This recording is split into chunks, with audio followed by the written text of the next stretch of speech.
Dolls. They are unnerving to a lot of people. With their vacant eyes and replication of humanity, but not actually human, they can be, if you think about it too much, very creepy. To children, dolls can become their own child. They pour their love and affection into them. To adults, dolls can also become a replacement for a child. Some dolls allow us to live out another life as either adults or when we were children, a world filled with plastic riches. So it's easy to see why dolls can also become our own worst nightmare. We fill them with dreams and desires, play with them, break them, and toss them away when we are through. Why wouldn't they want revenge? Or in the case of this episode of Mytheries, become the perfect hiding place for an entity of evil out to make life literal hell for those who cross its path. Let me take this opportunity to thank you for watching Mytheries and ask that if you enjoy our shows, please subscribe to our channel right now, like this video, and click on the bell so you can be notified each time a new video goes up. Now, back to the show. On this episode of Mytheries, we peer through the protective glass into the black eyes of Annabelle, the demonic rag doll that is one of the centerpieces of the Ed and Lorraine Warren legacy, and a story that inspired its own trilogy of films. Don't touch the case, and don't you dare mock her, as we journey into the myth and mystery of Annabelle. Ed and Lorraine Warren and their many journeys through the world of the paranormal are some of the most polarizing when it comes to opinion and belief. There are many who say the couple were charlatans, while just as many believe in the power and truth of the cases and work that both of them did. Whichever side you fall on, you have to admit that the Warrens case files are filled with some of the most fascinating and frightening tales you'll come across. The fact that the Warrens swore that these events actually happened makes it that much more compelling and terrifying. Lorraine would survive Ed by 13 years, passing in 2019. By that time, the Conjuring universe was well on its way to becoming one of the biggest horror film franchises ever, with a shared universe of evil entities that the on-screen Warrens would fight. Lorraine would give insight into the cases that would be touched upon in the films. The very first film, The Conjuring, would introduce us, albeit briefly, to Annabelle, who would play a very major role in the later films and her own series. Annabelle is perhaps one of the better known bits of the Warrens' library of encounters, as she is a physical object that is still in the possession, no pun intended, of the Warrens' Museum of the Occult and surviving family, daughter Judy and Tony Spera, who still run the museum.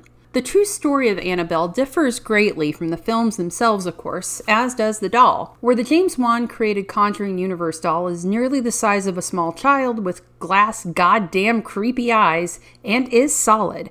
I have actually held the screen-used doll, and it's just as freaky as you'd expect. The actual Annabelle is a typical Raggedy Ann doll. These were mass-produced alongside Raggedy Andy, and the dolls are still available today. This particular doll, though, was given to a late 20s age nursing student. Depending on the story, you hear her name and the names of those involved can vary. For this telling, we'll go with the name Donna. Donna's mother gifted her daughter the doll for her birthday, which is odd since she was nearly 30, but mom's gonna mom. Donna apparently loved the doll, but she and her roommate Angie wouldn't be too thrilled about it for long. Strange things started happening with the doll not long after receiving it. The doll would seemingly be moving on its own, with it appearing in a different room after being left in the living room on the couch. Donna would find the doll in her bedroom coming home from work, the door having been shut, no one else was there. Not long after this, notes actually started appearing around the apartment, written in script that looked like a young child would have used.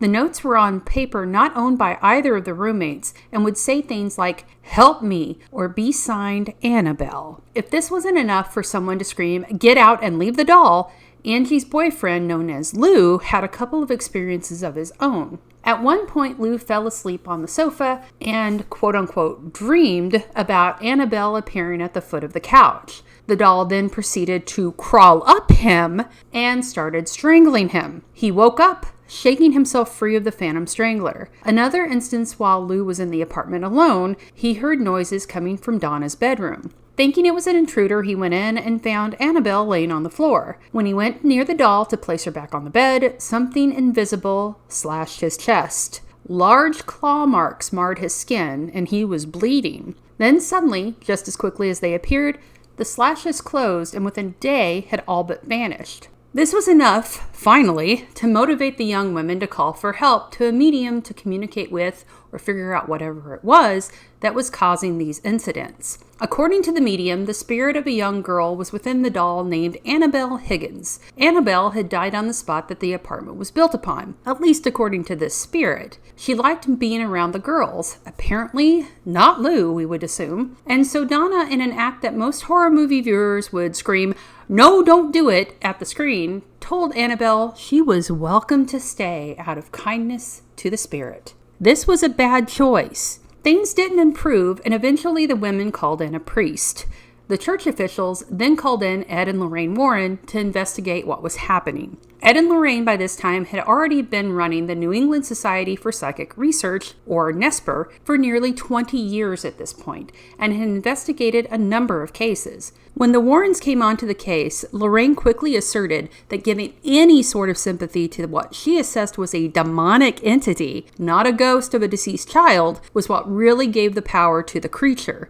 Demons cannot possess inanimate objects. They want a human and living host, and that touch of sympathy and welcome to Annabelle was exactly what the demon wanted. The duo concluded that demonic possession was at work in the apartment. They asked for an exorcism to be performed in the apartment and then took Annabelle with them to be placed in their museum in a custom-made glass and wood case, supposedly the wood being baptized in holy water. The activity at the apartment ended after that. The journey with Annabelle for the Warrens themselves wasn't without incident. According to Ed and Lorraine, the car's brakes had multiple issues, as well as the car itself nearly driving off the road, while Annabelle sat demurely in the back seat, staring ahead.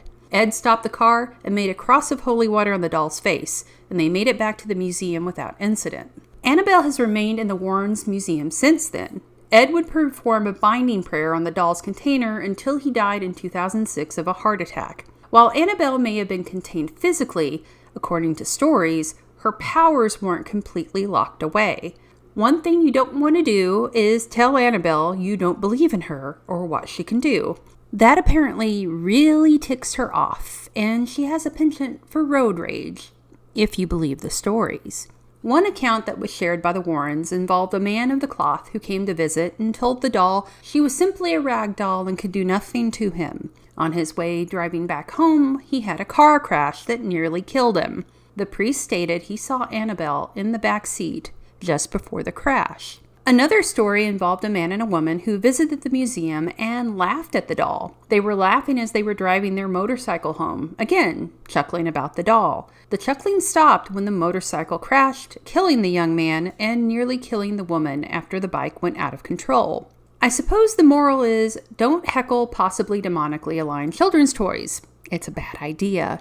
Annabelle is still in residence at the Warrens Museum of the Occult, which has unfortunately been closed due to zoning regulations. All of the items, though, collected by the Warrens during their cases are still in the possession of Judy and Tony. Ed and Lorraine had faith, a lot of faith in what they did. Lorraine, even before her death, while working on the Conjuring film and giving a tour of the museum for a behind-the-scenes short, wouldn't look Annabelle in the eye. She told the crew while keeping her gaze from the doll, "You can take pictures and film all you want, but I'm not going to look her in the eye." Even if you don't believe the story of Annabelle is true, you can't help but feel a little shiver down your spine at the thought of even just a moment of it being real. Because if a simple rag doll can hold that much terror for someone, what else could be out there just waiting for you to invite it in?